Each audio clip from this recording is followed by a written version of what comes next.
you can cook from scratch. But if you're a beginner, here are 7 tips that'll help you have success.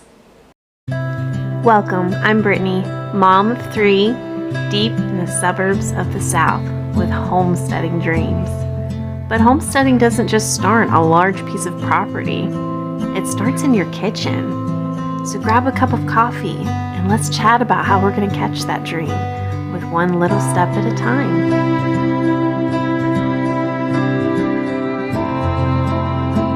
Before we jump into the tips, because I know you want to hear them, I just want to do a little quick story time, little backstory here.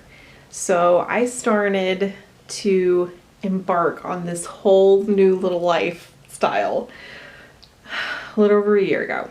And when I found out about everything that I found out about and just started to dive into everything head first, I found myself really overwhelmed. And that, I feel like, is a common thing for starting out on a scratch cooking, simple life, cleaner lifestyle. It can be a drastic change for a lot of people, and I just dove in head first, and I don't recommend that. I don't know, if you're my type of personality, it might be inevitable, which, you do what you can do. But if you have a chance to just let yourself embrace everything and take a little breather before you jump in, it's so much easier and so much more enjoyable if you can just take it one step at a time. And these tips are really going to help you be able to do that without such a life change all at once. There will be some tips to just slowly ease in. Instead of making every single meal from scratch, just start with breakfast. Instead of maybe having that favorite bowl of cereal, make some oatmeal. Just start with that. Get comfortable with that. Just get into the groove of it. Make it natural. Then add lunch, or then add a dinner once or twice a week. Try the most simple dinners possible, which I'll talk about in these videos. So without further ado, check out. Number 1, if you don't have an Instant Pot, this is the time to invest. I try to stay away from a lot of gadgets and things that'll just clutter up my kitchen and are only single-use items. Instant Pot is not one of those. It's basically the hero of my kitchen. I love to utilize it in bone broth and cooking meats, roasts, or chickens. I use it for different grains.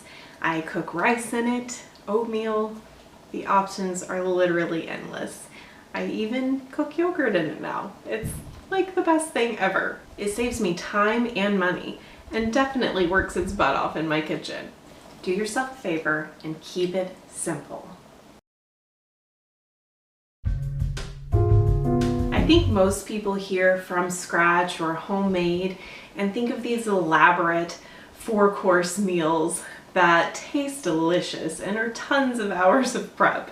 And although there's a time and place for those, and I love that time and place, it's not realistic for everyday life for most people. My goal in the beginning was just to keep the ingredients simple.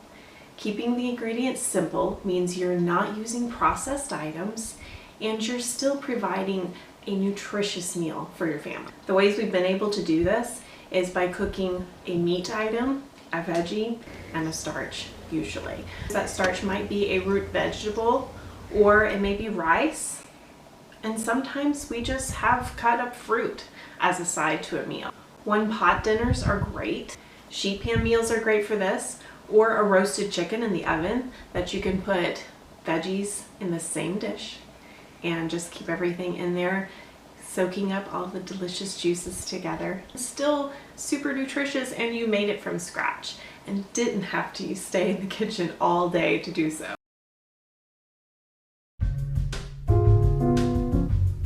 Number 3, bone broth. It goes hand in hand with scratch cooking. Using whole chickens or different larger cuts of meat, a lot of times the bones are involved and you don't have anything else to do with them. And you certainly don't want to throw those nutritious things away.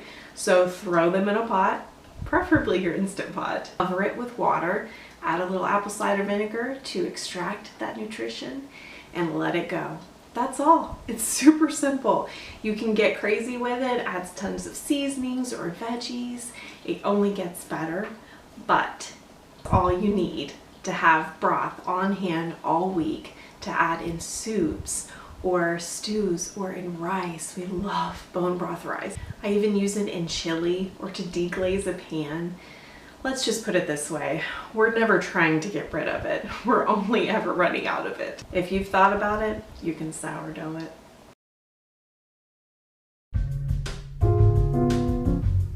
Sourdough starter. I forced myself to wait this long in the video to tell you about this, just so I don't seem as obsessed as I really am. Sourdough starters are incredible.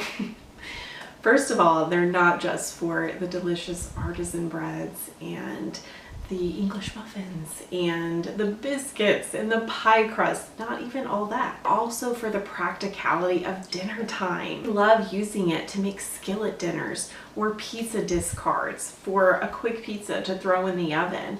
We love it for breakfast time. We do waffles and pancakes, so many options. And I don't ever really buy bread from the store anymore because once you've had sourdough, it gets really hard to go back, y'all. Really hard. Every once in a while we have to, and it's just painful. Thawing meat hack. Despite my best efforts to pre-plan, life is gonna happen, things change, and you might as well plan for it. At the beginning of the week, I'll take a large 9x13 pan and I'll just toss in the different meats that I think we might use for the week. That could be shrimp or ground beef or a roast or a whole chicken. Doesn't matter, just throw some in there. And a lot of times that is my meal planning. Knowing I have a thawed meat is half the work of figuring out dinner time. Because I feel like the worst thing is when you get to dinner time and you're like, oh man, I don't have any meat. And that's definitely happened to us. A lot of times in that situation, I can quick thaw ground beef or shrimp, maybe bacon, but it's definitely better if you can start out the week with all of that already done. Number 6, keep your supplies stocked.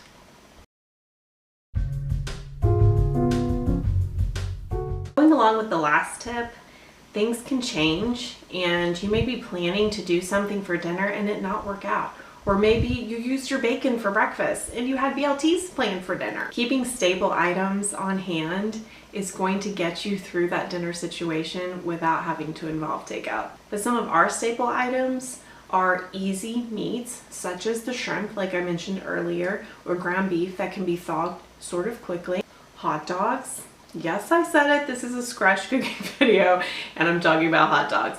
But there are some that you can get at Kroger that are grass-fed and 100% organic, and I'm okay with it. It's still better than takeout, y'all.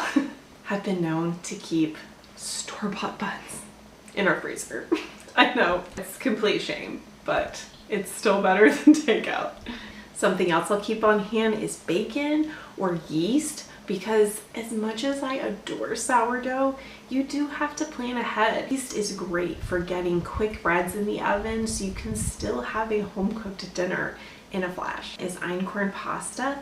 It's a great quality and something that's a little bit more expensive, but we only use it in a pinch. It's great to have an organic sauce. We love getting ours from Aldi.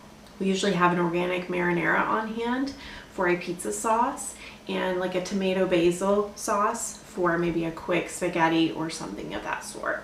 Number 7, a fallback plan.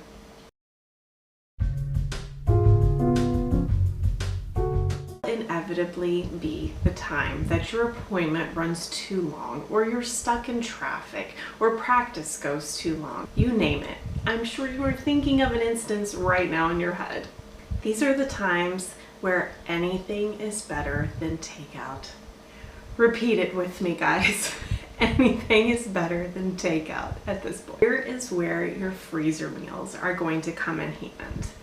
That's the time when, if you're making a pot of soup, double it. Or if there's leftovers and you're already planning something that you're going to make the next night, just go ahead and store half of that in the freezer. I do that all the time because my kids don't always love leftovers, but you better believe they're not going to waste. So sometimes, instead of utilizing them other ways, I'll just split it in half and be like, you know what, we'll have this in a month when I really, really need it. Or a sandwich is just fine for dinner. I know it's like a lunch item, but we totally do it sometimes because anything is better than takeout. This is also where my hot dogs come in hand.